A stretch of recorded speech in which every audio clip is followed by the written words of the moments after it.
Hello student, this is the recent talk.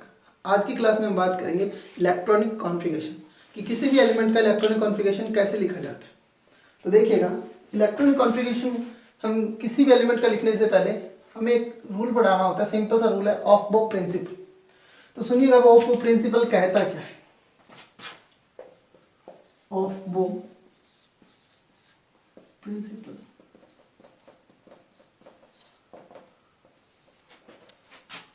ये कहता हम इलेक्ट्रॉन को ऑर्बिट्स में एनर्जी के बढ़ते क्रम में फिल करते हैं। ऑर्बिट की एनर्जी के बढ़ते क्रम में इलेक्ट्रॉन फिल करते। इसका मतलब ये है कि जिस ऑर्बिट की एनर्जी कम है उसमें पहले इलेक्ट्रॉन भरेंगे, उसके बाद जिस उससे ज़्यादा, उसके बाद उससे ज़्यादा। तो ऐसे हम इलेक्ट्रॉन को फिल करते जाएंगे। इसके लिए n+l रूल है। n+l रूल ये कहता कि जिस ऑर्बिट के लिए n+l की वैल्यू कम है, लेस है, तो उसकी एनर्जी भी क्या होगी, लेस होगी। मतलब जिस ऑर्बिट के लिए n+l की वैल्यू कम है उसके लिए एनर्जी क्या होगी, कम। देखिएगा कैसे। जैसे हमने बात की 2s और 2p की, तो 2s के लिए n की वैल्यू कितनी, 2, 2p के लिए n की वैल्यू कितनी, 2, s की वैल्यू l के लिए कितनी होती है, 0, इसके लिए l की वैल्यू कितनी हो गई, 1, तो n+l की वैल्यू कितनी है, 2, इसके लिए कितनी है, 3। आप देख सकते हो 2s के लिए n+l की वैल्यू कितनी आ रही है, 2, और 2p के लिए n+l की वैल्यू कितनी आ रही है, 3। तो जिसकी n+l वैल्यू कम उसकी एनर्जी कम, तो इसकी एनर्जी क्या होगी, कम। तो इसमें इलेक्ट्रॉन पहले भरा जाएगा, तो 2s में इलेक्ट्रॉन हम पहले फिल करेंगे कंपेयर 2p के। ऐसे ही हम दूसरा एग्जांपल लेते हैं। जैसे आपने कहा 3s और 3p का। 3s के लिए n की वैल्यू कितनी होगी, 3, 3p के लिए भी n की वैल्यू कितनी, 3। l की वैल्यू फाइंड आउट करोगे तो s के लिए कितनी होती है, 0, और p कितनी होती है, 1। तो n+l कितना है, 3, और इसके लिए कितना है, 4। तुम्हें पता 3 और 4 में 4 ज़्यादा है, तो 3p की वैल्यू क्या है, ज़्यादा, तो इसकी एनर्जी क्या होगी, ज़्यादा। इसमें इलेक्ट्रॉन बाद में फिल किए जाएंगे। इसके बाद और देखिएगा कि अगर n+l की वैल्यू सेम आ जाए, यदि n+l की वैल्यू क्या आ जाए, सेम, इफ n+l सेम, मतलब दोनों ऑर्बिटल्स के लिए n+l वैल्यू सेम आ गई, तो क्या करोगे, तो जिसकी n ज्यादा उसकी एनर्जी भी क्या, होगी ज्यादा। तो जिसका n ज्यादा उसकी एनर्जी भी क्या, ज्यादा। जैसे एग्जांपल लेते हैं हम 3d और 4p, दो ऑर्बिट है 3d और 4p। तो 3d में देख रहे हो तो इसके लिए n की वैल्यू कितनी, 3, इसके लिए n की वैल्यू कितनी, 4, इसके लिए l की वैल्यू कितनी, 2, इसके लिए कितनी, 1। तो n+l की वैल्यू कितनी आ रही है, 5, और इसके लिए भी कितनी, 5। दोनों के लिए n+l की वैल्यू क्या आ गई, सेम। तो जिसके लिए n+l की वैल्यू सेम आ जाए तो आप क्या देखोगे, n, तो इसका n क्या है, ज्यादा, तो इसकी एनर्जी भी क्या होगी, ज्यादा।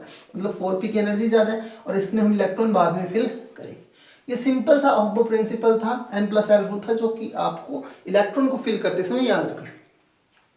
तो स्टार्ट करते हैं हम कैसे लिखेंगे किसी भी एलिमेंट का इलेक्ट्रॉनिक कॉन्फ़िगरेशन।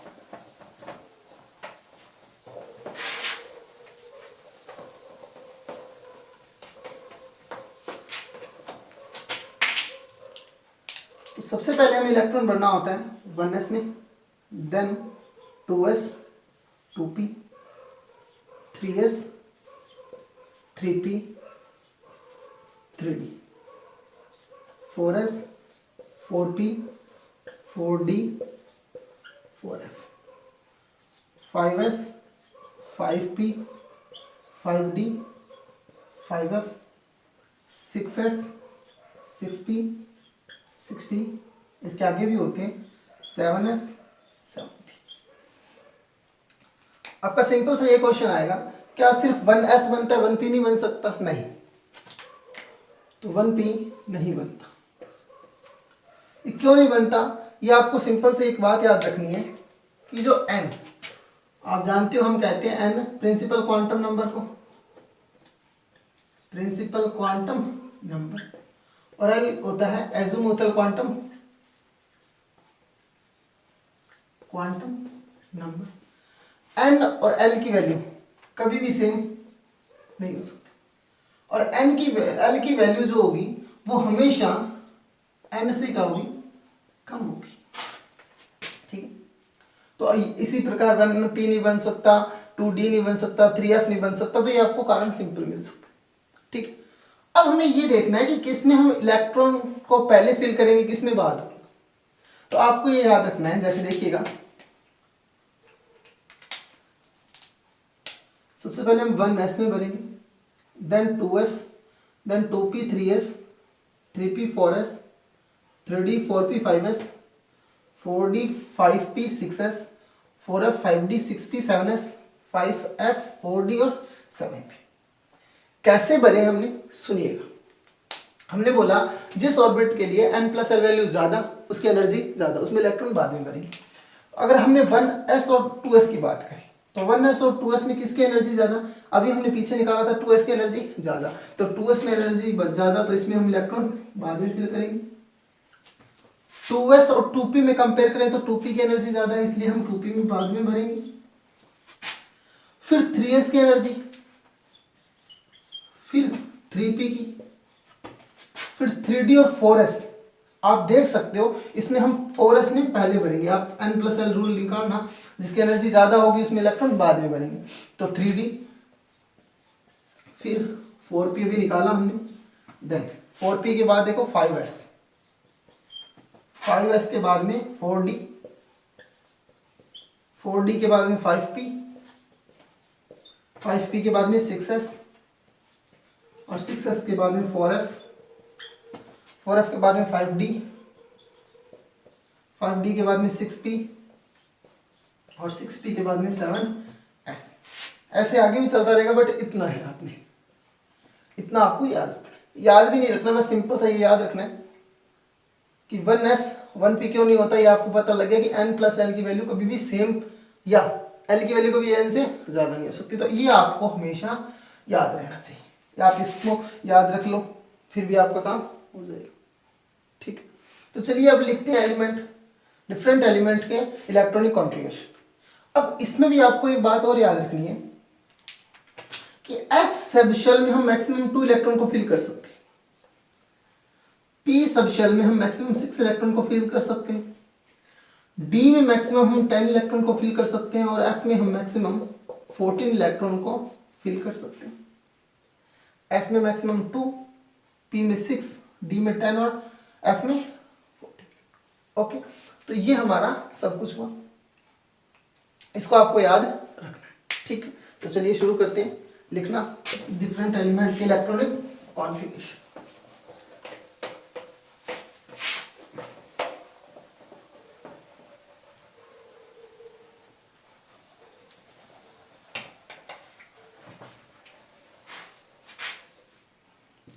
बहुत सिंपल से एग्जांपल से स्टार्ट करेंगे अपने। जैसे अपने लिखते हैं 6 नंबर पे आता है कार्बन, तो कार्बन का लिखते हैं। कार्बन के लिए सबसे पहले हमने यहाँ पर लिखा था, आपको याद हो तो 1s, अगर चाहो तो आप फिर से लिख सकते हो 1s, 2s, 2p, 3s, 3p, 4s, 3d, 4p, 5s, 4d, 5p, 6s, 4f, 5d, 6p, 7s। या आप याद भी रख सकते हो इस तरीके से। इससे हम किसी भी एलिमेंट का लिखेंगे तो सबसे पहले 1s में भरा कितना, मैक्सिमम 2 भर सकते हैं, भर दिए। 2s में भरेंगे मैक्सिमम कितने भर सकते हैं, इसमें 2 भर दिए। p में कितने भर सकते हैं, 6 भर सकते हैं, लेकिन हमारे पास बचे कितने, 2 2 4 और 2 6, तो हमने कितना भर दिया, 2। इसी प्रकार से हम लिखते हैं फ्लोरीन 9 नंबर पे आता है, तो देखिएगा 1s 2, 2s 2, 2p, देखो 2 और 2 4, रहे कितने हमारे पास 5, तो इसमें हम भर देंगे 5। ऐसे देखते हैं, फॉस्फोरस 15 नंबर पे आता है। देखते हैं 1s2 2s2, इसमें मैक्सिमम कितने भर सकते हैं हम? 6 है हमारे पास, भर दिए। कितने हो गए? 10। उसके बाद देखो 3s में मैक्सिमम कितने भर सकते हैं? 2। 3p में कितने बच गए हमारे पास? देखो 2 4 6 10 और 2 12, बचे कितने? 3। तो यहाँ भर दिए हमने 3। ऐसे हम एक और एग्जांपल ले लेते हैं, कैल्शियम 20। कैल्शियम 20 तो देखो 1s2, फिर 2s में भरेंगे तो 2, देन 2p में भरेंगे 6, फिर 3s में भरा 2, फिर 3p में भरे 6 और लास्ट में 4s में कितने भर गए? देखिए पूरा हो गया। 2 4 10 2 12 6 18 2 20। ओके, ऐसे हम किसी भी एलिमेंट का इलेक्ट्रॉनिक कॉन्फ़िगरेशन लिख सकते हैं। एक और अच्छा सा एग्जांपल लेते हैं हमने, देखिएगा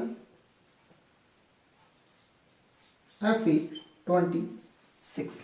Fe26 देखना 1s2 2s2, 20 तक तो यहाँ तक सेम ही रहेगा ना इसमें, बिल्कुल।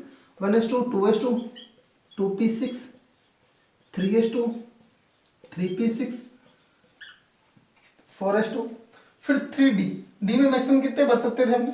10। हमारे पास बचे कितने? 20 हो गए, बचे कितने? 6। तो d में कितने जाएंगे? 6। ठीक है, मैक्सिमम एलिमेंट का इलेक्ट्रॉनिक कॉन्फ़िगरेशन ऐसे लिखेंगे अपने कि इस एनर्जी के क्रम को हम अपने याद रख लेंगे और ऐसे हम भर देंगे। लेकिन कुछ एक एक्सेप्शन है जिस पर हमें विशेष ध्यान देना है, क्योंकि एग्जाम में उन्हीं पर क्वेश्चन आते हैं। तो देखिए वो एक्सेप्शन कौन कौन से हैं।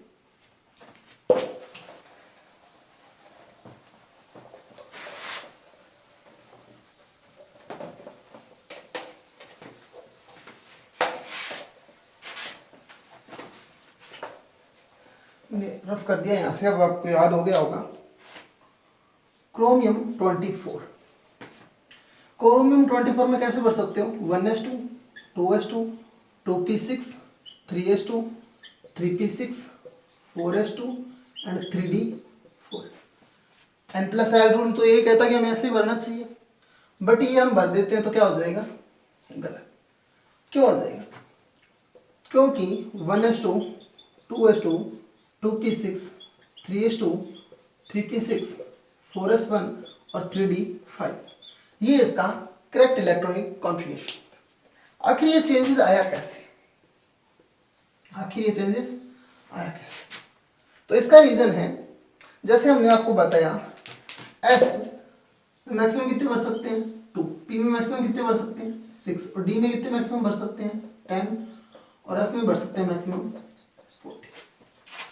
अगर किसी एलिमेंट में, अगर किसी ऑर्बिट में, जैसे हमने एस सबशेल में 2 भर दिया, p में 6 भर दिया, d में 10 भर दिया, f में 14 भर दिया, तो ये हाईली स्टेबल होती है, मैक्सिमम स्टेबिलिटी प्रदान करती है जब इनमें ये इलेक्ट्रॉन फील किए जाते हैं। और यदि इनमें 7 इलेक्ट्रॉन, 2 का हाफ हो गया 1 इलेक्ट्रॉन, 3 इलेक्ट्रॉन, 5 इलेक्ट्रॉन और 7 इलेक्ट्रॉन, मतलब एस में 1, पी में 6 3, डी में 5 और एफ में 7, तो ये भी क्या करते हैं? इसको स्टेबिलिटी प्रदान करते हैं। इसको बोलते हैं ऑर्बिटल फुल स्टेबिलिटी, और इसको बोलते हैं हाफ फिल्ड ऑर्बिट स्टेबिलिटी।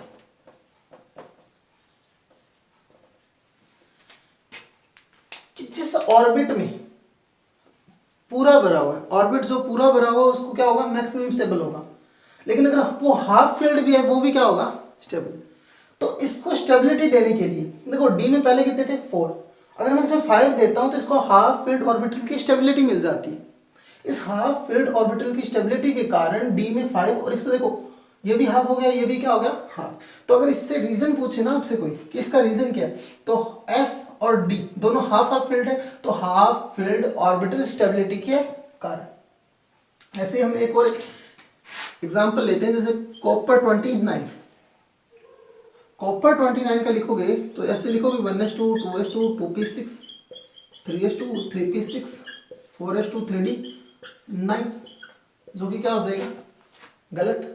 तो लिखेंगे क्या, आप लिखोगे 1s2 2s2 sorry 1s2 2s2 2p6 3s2 3p6 4s1 3d10। यहां पर भी देखो, पहले देखो, पहले उसमें कितने थे 9 इलेक्ट्रॉन। ऑर्बिटल फुल स्टेबिलिटी नहीं थी उसमें, क्योंकि उसमें 10 इलेक्ट्रॉन चाहिए ना फुल स्टेबिलिटी के लिए, फुलफिल्ड ऑर्बिटल स्टेबिलिटी के लिए। और इसमें कितने थे 2। तो इसने क्या किया, अपने एक इलेक्ट्रॉन को डी में ट्रांसफर कर दिया, जिसके कारण ये तो हाफ फील्ड स्टेबिलिटी में आ गया और ये किस में आ गया, फुल फील्ड स्टेबिलिटी में। अगर आपको कोई पूछे कि कॉपर का ऐसा इलेक्ट्रॉन कॉन्फ़िगरेशन क्यों होता है, तो आप बोलोगे D orbital full field stability and S orbital half field stability के कारण। ओके, ऐसे और भी एग्जांपल्स होते हैं जिसपे हम डिस्कस कर सकते हैं, जैसे मोलिब्डेनम 42 नंबर पे आता है। इसको हम लिखेंगे 1s2 2s2 2p6 3s2 3p6 4s2 3d10 4p6 5s2 4d। अब देखिएगा 10 10 20 30 और 8 38, 4 बच गए, इसमें कितने आने चाहिए 4। क्या ऐसा दोनों सेम ही हो गए, ठीक है, क्योंकि ये दोनों एक ही ग्रुप से बिलोंग करते हैं। क्रोमियम के जस्ट नीचे कौन आता है, मोलिब्डेनम। तो इसका इलेक्ट्रॉन कॉन्फ़िगरेशन इसका क्या होगा, सेम होगा। तो इसका इलेक्ट्रॉन कॉन्फ़िगरेशन सेम होगा और ये भी क्या करेगा, फुल फील्ड स्टेबिलिटी के लिए ये क्या हो जाएगा, रॉन्ग। तो राइट क्या होगा, राइट ऐसा होगा, देखो 1s2 2s2 2p6 3p6 4s2 3d10 4p6 5s1 और 3d। ओके, ऐसे हम इसका क्या लिखेंगे, इलेक्ट्रॉनिक कॉन्फ़िगरेशन किसका, मोलिब्डेनम।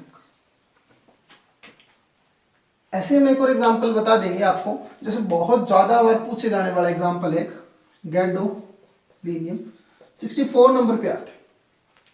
बहुत फेमस क्वेश्चन है नीट एग्जाम का, क्योंकि नीट में बहुत बार पूछा जा चुका है ये क्वेश्चन, गैडोलियम 64 का। तो हम फिल करते हैं, ध्यान से देखिएगा 1s2 2s2 2p6 3s2 3p6 4s2 3d10 4p6 5s2 3d, sorry यहाँ पर 4d आना था, यहाँ आएगा 4d10 5s के बाद आता है 4d10 5p6 4f14। देखो 10 10 20 30 30 और 8 38 38 48 48 से 54 हो गया, 64 54 और 14 बहुत ज्यादा हो गया। 4f के बाद कौन सा ऑर्बिटल आएगा, 4f हो गया, आपको पता है 4f के बाद कौन सा आएगा, 5d आएगा, 5p हो गया, 5d आएगा बाद में, ठीक है। और 5d के बाद क्या आएगा, 6s, सॉरी इसके बाद थोड़ा गलत लिखा गया,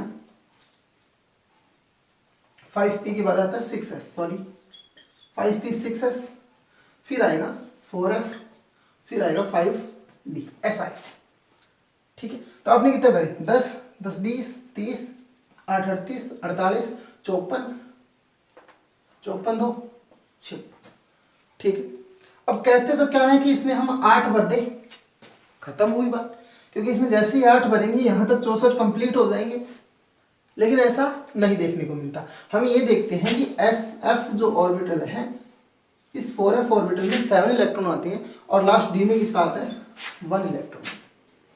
इस 4f में 7 और 5d में 1 आने का कारण भी क्या बोलोगे, हाफ फील्ड ऑर्बिटल स्टेबिलिटी के